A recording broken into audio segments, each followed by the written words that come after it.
IPO अड्डा में आपका स्वागत है। और एक और कंपनी इस वक्त मेरे साथ है, और ये कंपनी एक ऐसी कंपनी है जिसे अगर आप आईपीओ मार्केट को ट्रैक करते हैं तो आप अक्सर बीआरएलएम के साइड में देखते होंगे, बुक रनिंग लीड मैनेजर के साइड में देखते होंगे। लेकिन आज ये कंपनी आईपीओ लेकर आ रही है, शेयर मार्केट में लिस्ट होने जा रही है। पहले आईपीओ की बेसिक डिटेल आपको बता दूं, आईपीओ खुल रहा है 19 दिसंबर को, क्लोज होगा 23 दिसंबर को। जो प्राइस बैंड रखा गया है वो 269 टू 283 का रखा गया है, और इस आईपीओ के जरिए कंपनी ओएफएस कर रही है करीब 840 करोड़ रुपए का। मेरे साथ कंपनी के टॉप मैनेजमेंट से धर्मेश मेहता हैं, जो एमडी और सीईओ हैं कंपनी के। सर, बहुत स्वागत है आपका एनडीटीवी प्रॉफिट हिंदी पर। और पहला सवाल तो मेरा आपसे यही होगा कि आप इस वक्त बीआरएलएम साइड पे ना होकर मैनेजमेंट साइड पर हैं, ये एक्सपीरियंस कैसा है? काफ़ी स्ट्रेंज एक्सपीरियंस है, पर अच्छा एक्सपीरियंस है, सो आई वुडंट कंप्लेन। बट या काफ़ी ऑड फीलिंग होती है जब हमारा आईपीओ खुद का हो रहा है। जब हम इतने सालों से, मैंने तो कम से कम 100-200 आईपीओ कर दिए होंगे। सो स्ट्रेंज फीलिंग है, बट सिंकिंग हो रहा है अभी। बिल्कुल। सर, बिजनेस के बारे में थोड़ा सा समझते हैं। जो लोग आईपीओ को ट्रैक करते हैं वो तो ये समझते हैं कि आईपीओ में एक आपका बड़ा सेगमेंट है, बड़ा काम है, लेकिन उसके अलावा भी कई सारे सर्विसेज, कई सारी चीज़ें आपके साथ जुड़ी हुई हैं। साथ में अगर हम पिछला ट्रैक रिकॉर्ड देखें तो आप फास्टेस्ट ग्रोइंग मर्चेंट बैंकर के तौर पर उभरे हैं। सो अब तक के सफ़र को अगर मैं समझना चाहूँ और बिजनेस को समझना चाहूँ आपसे, तो वो कैसे आप नरेट करेंगे? हमारा धंधा सिर्फ आईपीओ नहीं है, बिजनेस हमारा ओवरऑल फंड रेजिंग बिजनेस है। तो आईपीओ होंगे, क्यूआईपीज होंगे, राइट्स होंगे, ओपन ऑफर्स होंगे, बाईबैक है, प्लस इंस्टीट्यूशनल ब्रोकिंग काफ़ी है। वो हिसाब से it's a capital market business, it is not only IPO business. और वो अच्छा लग रहा है बिकॉज आपने देखा है जो हिसाब से कैपिटल मार्केट परफॉर्म कर रहे हैं लास्ट 2-3 साल से, और जो फ्यूचर लग रहा है कैपिटल मार्केट्स का, स्पेशली इंडिया का, जिसके बेसिस पे कैपिटल मार्केट डिपेंड हो रही है, वो काफ़ी रोबस्ट लग रहा है। तो वो हिसाब से we are very bullish on overall India and capital markets. बिल्कुल। अगर मैं सेगमेंट वाइज समझना चाहूँ कि एक आपका कैपिटल मार्केट का सेगमेंट हो गया, आईपीओ का सेगमेंट हो गया, दूसरा एडवाइजरी का, मर्चेंट बैंकिंग का सेगमेंट हो गया। सो सेगमेंट वाइज अगर मैं देखना चाहूँ तो कौन सा बिजनेस आपके लिए सबसे बड़ा है कंपनी के तौर पर, और कितना परसेंटेज ऑफ रेवेन्यू कहाँ से है? इसमें क्या होता है ना, जब मार्केट जब अच्छा होता है तो ऑलवेज कैपिटल मार्केट्स का बिजनेस ज़्यादा होता है, पर जब मार्केट्स खराब होते हैं तब एमएनए और पी एडवाइजरी का बिजनेस ज़्यादा हो जाता है। सो वो एक नेचुरल हेज है। वो तीनों बिजनेस एक साथ अच्छा नहीं करने वाले हैं। तो जब when you seeing capital market which are doing very well today, तो आईबी का बिजनेस में मेनली ईसीएम का बिजनेस होगा, जो आईपीओ, क्यूआईपीज, ब्लॉक डील्स, वो सब होंगे। और जब मार्केट खराब होगा तब जाके एमएनए और प्राइवेट इक्विटी का धंधा अच्छा हो जाएगा। मीनवाइल इंस्टीट्यूशनल बिजनेस जो है इक्विटीज़ का, जो ब्रोकिंग का बिजनेस है, वो काफ़ी स्टेडी रहता है। सो इन दैट सेंस अभी जैसे हमारा प्लेटफॉर्म बिल्ड हो रहा है और ये बिजनेस भी आज बिल्ड हो रहा है, आप देख रहे हैं जो नंबर्स आए हैं, वो हिसाब से ये बिजनेस में ग्रोथ है, और that will be a stable business going forward. बिल्कुल। सर, चूंकि आप कई सारे आईपीओस के बीआरएलएम रहे हैं और कई सारे आईपीओस को आप देखते हैं, तो एक सवाल ही आपसे ज़रूर बनता है कि पिछला एक साल जो है वो बड़ा शानदार रहा है आईपीओ के हिसाब से, अगर देखें प्राइमरी मार्केट के हिसाब से देखें अगर, तो अब आगे की आउटलुक आपकी क्या कहती है कि क्या ये प्राइमरी मार्केट का जो रन है, जो बुल रन है प्राइमरी मार्केट में, वो ऐसे ही कंटिन्यू करने वाला है अगले कुछ समय तक?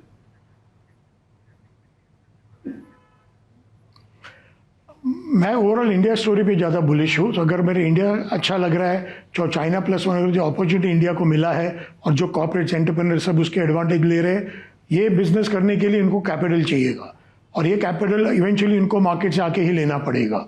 या तो इक्विटी लेंगे या डेट लेंगे, और equity will be a large part of that portion. और वो धंधा आज की तारीख में, वो रिक्वायरमेंट मुझे बहुत ही स्ट्रांग लग रही है। सामने अगर आप डोमेस्टिक निवेशकों को देखेंगे तो काफ़ी पैसा उन्होंने मार्केट्स में डाला हुआ है, और काफ़ी पैसा अभी भी म्यूचुअल फंड के पास पड़ा हुआ है। ये जो सेविंग से इक्विटी का जो शिफ्ट हुआ है, ये वन टाइम इवेंट नहीं है, ये लॉन्ग टर्म इवेंट है। और वो कैपिटल जो अवेलेबल है, that will fund this whole funding growth. और वो हिसाब से मुझे लग रहा है फंडिंग का ओवरऑल बिजनेस, इक्विटी फंडिंग का बिजनेस काफ़ी ठीक लगना, काफ़ी अच्छा लग रहा है for the coming next 3 to 5 years। हाँ, थोड़े क्वार्टर्स खराब जाएंगे, या overall some kind of steadiness will come और some kind of consolidation will happen, पर लॉन्ग टर्म तो धंधा ही बढ़ने वाला ही है। बिल्कुल। सर, जब आपसे बात कर रहा हूँ तो एक कंपनी के एमडी सीईओ के साथ साथ मैं एक मार्केट वेटरन से भी बात कर रहा हूँ, तो साथ में मैं ये समझना ज़रूर चाहूँगा कि पिछला जो दौर रहा काफ़ी 3 महीने का, वो कंसोलिडेशन का रहा। एफआईआईज़ की सेलिंग काफ़ी देखने को मिली हमें। अब अगर मैं कंपनी के आउटलुक से अलग मैं आपसे बात कर रहा हूँ मार्केट को लेकर, कि अगर मैं अब मार्केट को देखूं तो कंसोलिडेशन का फेज आपको कितना लंबा चलता हुआ और दिख रहा है? क्या अब मार्केट जो है वो यहां से तेजी के लिए तैयार होते हुए आपको दिख रहे हैं क्या? सी आप देखोगे कंसोलिडेशन तो होना ही था, बिकॉज इतनी बुल रन आई थी लास्ट 2-3 साल में, तो कहीं तो जाके ठहराव आना चाहिए था।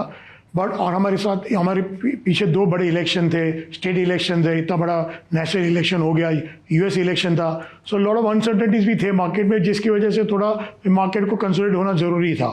बट गोइंग फॉरवर्ड अगर आप देखेंगे, अभी majority of the elections are over, state elections are over, I believe budget will be a very important document for the country to look at. Government की पॉलिसीज वहाँ से बाहर आ जाएगी। मुझे लग रहा है कि government will now focus more on the policy front end all, उसका रिवॉर्ड आप शायद देखना चालू कर देंगे नेक्स्ट 1-2 साल में। और जो इंडिया को अपॉर्चुनिटी मिली है, आई एम वेरी श्योर हमारी गवर्नमेंट को जानती है, परखती है, और वो हिसाब से पॉलिसीज आएंगी। सो ओवरऑल लॉन्ग टर्म तो बिजनेस अच्छा लग रहा है, शॉर्ट टर्म थोड़ा करेक्शन आ सकता है, which is okay, which is a good opportunity for people to invest also.